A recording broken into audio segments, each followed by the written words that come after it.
અમારી રજૂઆત સરકારશ્રી સુધી પહોંચાડે એવી અમારી નમ્ર વિનંતી। નવા નગડાવાસ ગામે ખેતરોમાં હજુ પણ પાણી ભરાયેલા 14,000 વીઘા જમીનમાં ખેતીને અસરની ભીતિ અત્યારે સેવાઈ રહી છે। ખેતરોમાં ભરાયેલા પાણીથી પાકને મોટા પાયે નુકસાન થયું છે। આપ આ દ્રશ્યો જોઈ રહ્યા છો તે દ્રશ્યો કોઈ નદી કે તળાવના નથી પરંતુ ખેડૂતોના ખેતરોના છે।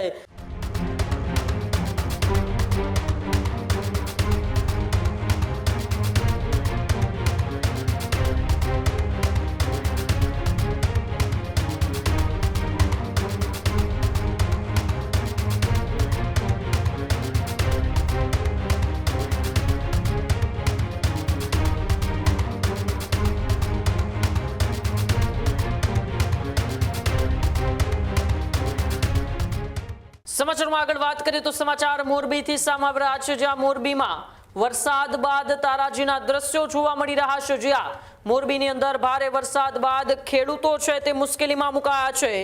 નવા નગડાવાસ ગામે ખેતરોમાં હજુ પણ પાણી ભરાયેલા, વરસાદ બંધ થયા બાદ પણ પાણીનો ભરાવો છે તે યથાવત જોવા મળી રહ્યો છે।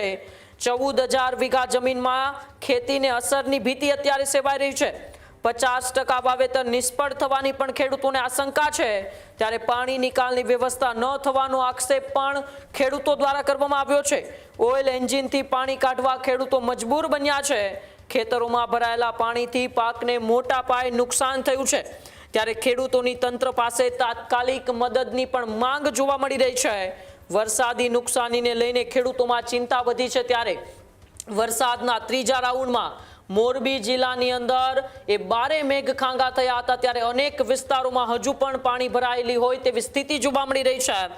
નવા નગડાવાસ જે ગામ આવેલું છે મોરબીની અંદર, તે ગામની અંદર આપ આ દ્રશ્યો જોઈ રહ્યા છો તે દ્રશ્યો કોઈ નદી કે તળાવના નથી પરંતુ ખેડૂતોના ખેતરોના છે। જે વરસાદને કારણે ખેડૂતોને કરોડો રૂપિયાનું નુકસાન થયું છે। લગભગ 14,000 કરતા વધુ વીઘાની અંદર હજુ પણ આમ જ પાણી ભરાયેલા છે ને તેને લઈને ખેડૂતો ત્યારે એ મુશ્કેલીનો સામનો કરી રહ્યા છે।